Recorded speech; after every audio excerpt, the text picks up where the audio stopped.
Airsofters, this is Deranged Professor for Deranged Airsoft speaking, and today I'm coming to you in a different format video. Normally you're used to just seeing my hands do the work as I'm showing you some tech videos or how to do something, but today I wanted to do something a little bit different with you guys. I wanted to talk with you more about along the lines of the PTS Masada. Now I know that's no surprise to you if you know anything about us. This is our favorite gun, and with good reason. But there's some things going on recently that I've noticed that puts me in a little bit of concern about this platform and what the future of airsoft may hold for this gun. My question is, could we be seeing the end of the Masada, the last few days of the Masada here in airsoft, as we say in airsoft? Or what we call as a dead platform, something where there is still not a lot of use for it, or it's kind of fallen by the wayside as a viable platform. I know this is a question that real ACR owners ask and contemplate about their platform as well. And if you think back to several years ago when this gun came out, now I started airsoft back in 2010. And this airsoft gun was on the market in 2010. It was kind of new to the market, I think, around that time. So I don't remember if it came out in exactly 2010 or a year before that. But I got this gun from a friend of mine, a good friend of mine. His name was Josh, and he used to play on a team out in Massachusetts.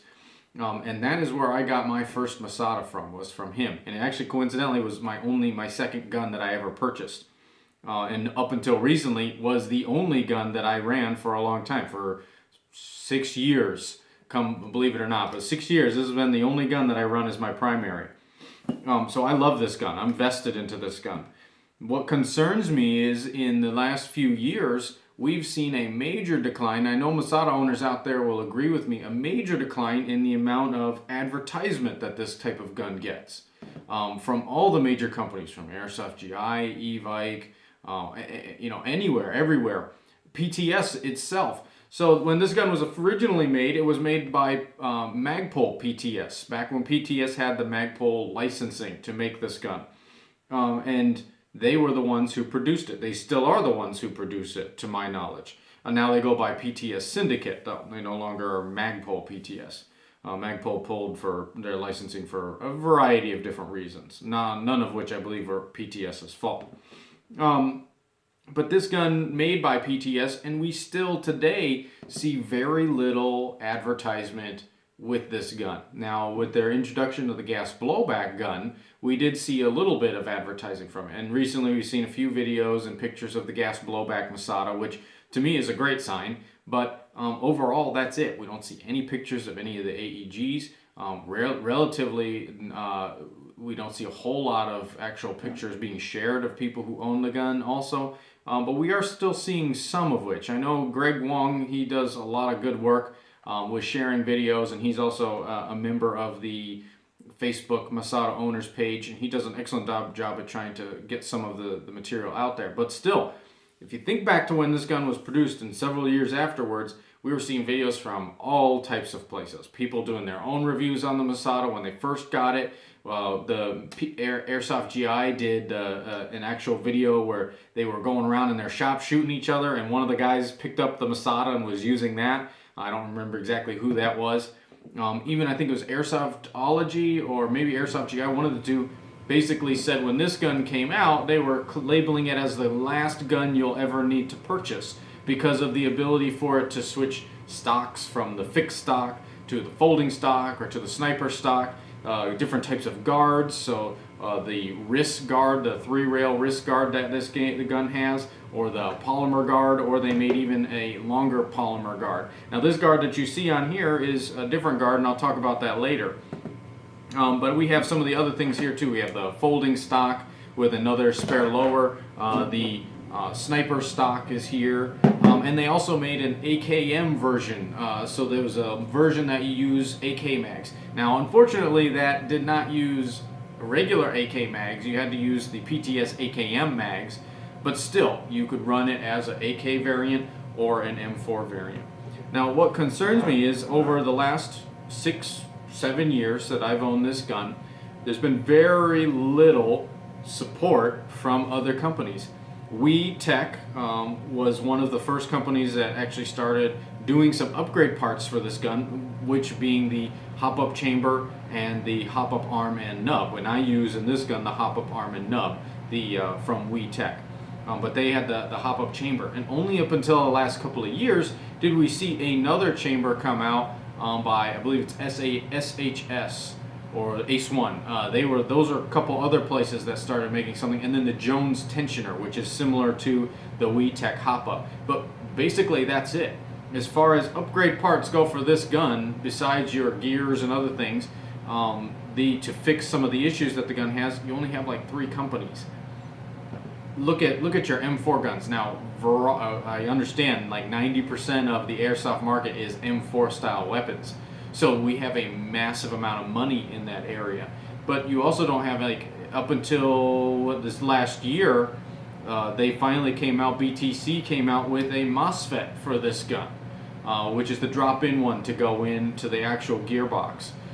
So that's been now almost 7 years after the gun is produced before we actually see a MOSFET even made for this gun. Something seems kind of off there. What about gearboxes? So you want to put in a bunch of nice gears into your gun, put that MOSFET into your gun, put a massive spring in it so you can use this as a sniper. Great. Now go get that reinforced gearbox. From where? PTS only produced the reinforced gearbox in their slimline version, the SV Masadas, and that was 3 years ago. So for 3 years, you couldn't even get a reinforced gearbox for this weapon. There's places like Aztec. Aztec much of the Masada community has had to do the work themselves to even make any parts for this gun. Aztec being one. They made the first reinforced gearbox shell for this gun. Had some problems and some difficulties with getting the shells out, which ultimately led to their demise.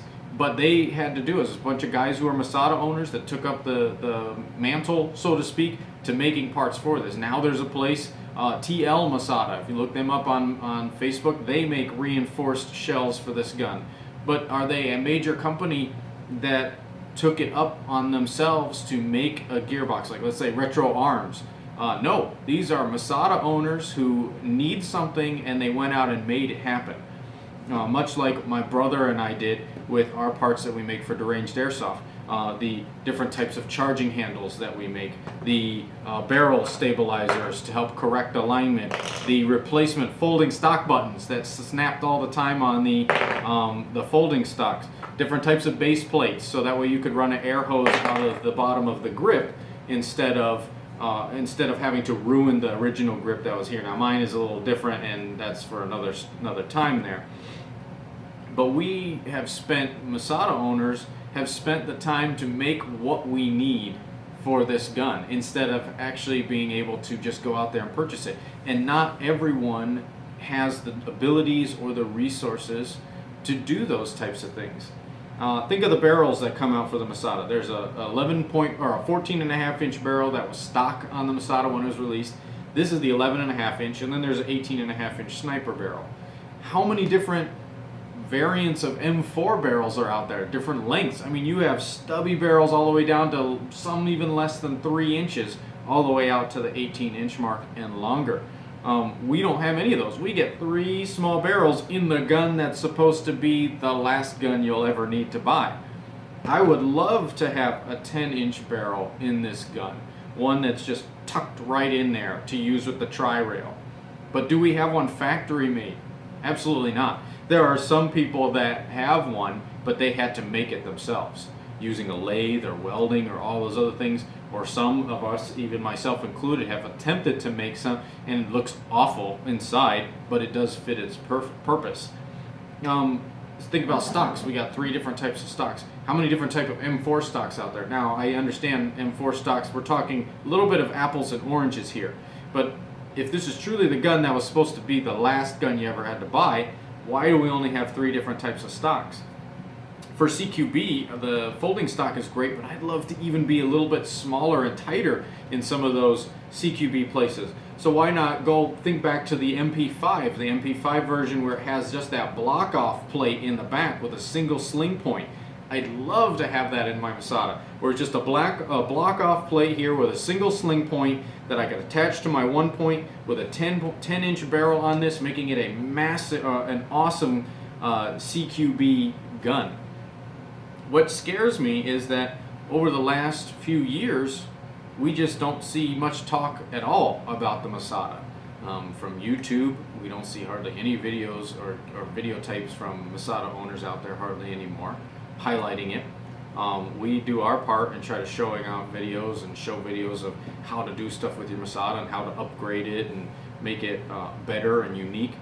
But that's the airsoft community seems to have kind of forgotten about the Masada, except for Masada owners. If you think about Masada owners out there, we are a rare breed. And these are similar to, I hate to say it, but like Pokemon. When you get a Masada, you want to collect all of the parts that are there for the Masada. All 3 different stocks, all 3 different guards. Even some of those rare guards that we find that are like this one, that is from a real ACR, that fits onto the Masada with a little bit of modification, a very, very little modification. And different types of sling points and things like that. What I would hate for this platform to become part of the dead platform society, as I think it's already starting to move towards, because I've fallen in love with this gun so much. It is a great gun, and there are some flaws to it. Would I love to see someone make a single hop-up unit for this? Absolutely. One similar to like when in the M4s, where you just slide it on in there. Now I know the whole purpose was for the outer barrel and everything to just come apart all, and then you just put the next one in and so on and so forth. But is it really that necessary for it to maintain that? Or is it better to have a barrel that you can put in and get better accuracy and better distance from? I would say I would go for more of the distance. I would like that option. Excuse me, I got a tickle in my throat. That option to have that 1 point or that one piece hop up and barrel combo that you get in the M4s. Would it take some modification to stuff? Absolutely. But would I like it? Absolutely. And I think there's other Masada owners out there too that would like it. The thing about airsofters is we all want to look a little different. No one wants to look exactly the same. And that's why you see so many different types of guns out there with different setups and different sights and optics. We're all trying to do either our own thing or replicate something that we see in the military world. And granted, this is not a military gun that's in active use. But we all want to be a little different. We all want to put our spin on it. And unfortunately, what the market and what Airsoft has done to Masada owners is it's forced us all to look very similar. Only so many handguards out there, so many different types of barrel lengths, so many different types of stocks. And what we've tried to do at Deranged Airsoft is at least give us some more options, as other airsoft places out there or other owners have done as well. There's a guy, I think his name's Damien, makes some different types of triggers for the Masada and switches for the inside. But again, these are all Masada owners who have come up and stepped up to the plate where airsoft companies haven't been able to produce anything new. What can we do to fix that is my question. As a Masada owner, obviously more gameplay footage out there of the gun, more videos and more pictures of you using the gun, or how awesome it can look in the different variants, or the benefits of using this type of gun. One benefit that I have of this is how quickly you can change stuff out on it. So I was at an op this last summer, and my HPA unit I was having some problems, and it ended up being the bucking, but I was having problems with it. So I ended up switching out my lower over to my AEG one. Within a matter of minutes, I was back up and running on the field with no problem at all. It's just so easy to switch things out on this and to travel and transport it because you can disassemble it so easily. It's just a couple of pins. The controls on this are so comfortable. There's a little index point for your trigger finger, and just rests right in there. On the M4, there's not that. You actually have to like set your finger on like a ridge. It's extremely uncomfortable. You can get to the bolt release on either side of the gun. The mag release is on either side of the gun. Just very smooth operation of the weapon or of the airsoft gun. in its versatility. Like I said, you can just switch it out to make it do whatever you need to within the amount of parameters that the Masada has. We would love to see more of stuff like that. So really this is, it's just concerning to me when we don't see much publicity for this gun, when there should be so much more, even this year. So I'm not calling anyone out by this, but it just seems like the host company, the parent company of this gun, should at least give us some type of updates on what's going on with it.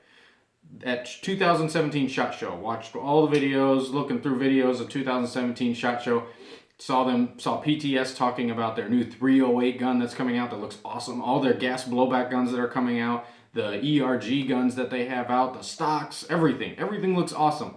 And on the wall in the background, in most of those videos, you see, I think there's 2 or 3 Masadas hanging on the wall. But not once did we get a video of those Masadas saying that this is the gas blowback Masada, or this is the highly anticipated ERG Masada that was teased to us a couple of years ago at SHOT Show, and even on their new catalog, there was a picture of the ERG that was supposed to be coming out as a Masada. So we get, it's almost like, here's this awesome gun, here you go, we'll see you later, and we don't hear from them at all or get a lot of publicity for this gun.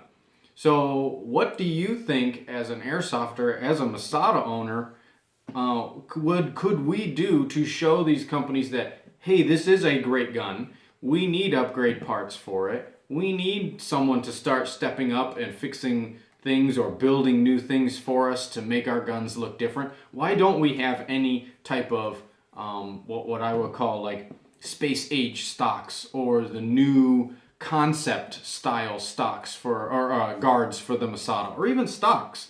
Why don't we have any of those? The M4 world keeps producing every year new concept style guards and stocks and all kinds of stuff, but yet the Masada we see nothing from. We get the 2 guards, and even when they made the new gas blowback guard, it still only had either the polymer or the tri-rail guard. Nothing new. Not even, why not just give us a tri-rail M-lock guard? Get rid of the rails and just give us M-lock slots on that tri-rail. Huge improvement from just giving you another option of what to do. And it may even cost less when you don't have as much material there. I'm not 100% sure. I'm not into manufacturing. But just some thoughts out there. So let me know what you think. Put your comments in below. Do I have a valid argument? Am I thinking on the right direction here with this gun? What are your thoughts when it comes to the Masada? Is this platform dying? Is it already dead and I just don't know about it? What do you think is going on with this? And what could airsofters do to help promote this gun and get it into the eyes of the producers and other airsoft manufacturers out there who could produce parts for this gun? So let me know what you think. Put your comments here on YouTube. Look us up on Facebook. I'll definitely be posting this video to the Masada owners page on Facebook, seeing what their points are on it and what they think. And this really applies to any of you guys out there that run a platform which I consider to be maybe dead platforms, such as like the Beretta ARX. What else is there? That's all these different types of the PDW. We don't see much of the PDW anymore. From PTS owned one. It was pretty cool. There's a ton of them. All of these different variants that are out there of guns that you just don't see much of anymore, but are really cool guns. So what do you guys think? Let me know what you think. This has been Deranged Professor. It's been an awesome time chatting with you. Hope to see you guys out on the field, and stay tuned. We do have some more things for the Masada that we are working on. Little things, just working on the gun to just give us some extra things to look at and to play with. So let us know what you think. I'll catch you guys out on the airsoft field. And for now, this has been a Deranged episode, and we'll see you guys later.